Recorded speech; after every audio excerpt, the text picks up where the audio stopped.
कुछ अरसा पहले तनिष्क ज्वेलरी ब्रांड को एक इश्तिहार बंद करना पड़ा था क्योंकि इसमें दो मुख्तलिफ मज़ाहिब के लोगों को मियाँ बीवी के तौर पर दिखाया गया था। एक इश्तिहार जो बैंक के लिए बनाया गया है, जिसमें आमिर खान और अदाकारा कियारा आडवाणी को एक नए शादीशुदा जोड़े के तौर पर हिंदू मजहबी रसूमात में शिरकत करते हुए दिखाया गया है। इस इश्तिहार पर अब इल्ज़ाम यह है कि इस इश्तिहार के ज़रिए हिंदू रवायात और सकाफ़त को निशाना बनाया गया है। दरअसल इस इश्तिहार में आमिर खान शादी के बाद अपनी बीवी के घर में पहला कदम रखते हैं, जो एक रस्म है। कुछ लोगों ने इस इश्तिहार का दिफा करते हुए इसे बेहतरीन करार दिया। एक ट्विटर सारिफ ने तो यहाँ तक लिख दिया है कि ये इश्तिहार बेटियों को इज़्ज़त और मोहब्बत देने का पैगाम दे रहा है कि वो किसी लड़के से किसी तौर मुख्तलिफ नहीं हैं। लेकिन कुछ लोगों का ख़्याल है कि इस इश्तिहार ने हिंदू रसूमात और रवायात का मजाक और तौहीन की है।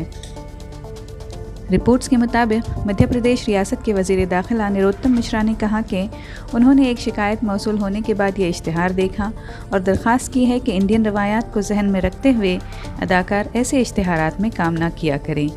ये पहला मौका नहीं कि आमिर खान पर हिंदू जज्बात को मजरूह करने का इल्ज़ाम लगा हो।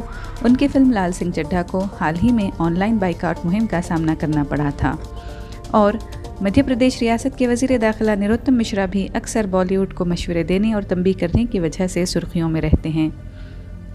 इस माह के आगाज़ में उन्होंने आदि पुरुष के फिल्मसाजों के ख़िलाफ़ कानूनी कार्रवाई करने का ऐलान किया था अगर उन्होंने फ़िल्म से ऐसे मनाजिर सेंसर नहीं किए जिनमें हिंदू भगवान हनुमान को चमड़े के कपड़े पहने दिखाया गया था। उन्होंने कहा था कि ऐसे मनाजिर से मजहबी जज्बात मजरूह होते हैं।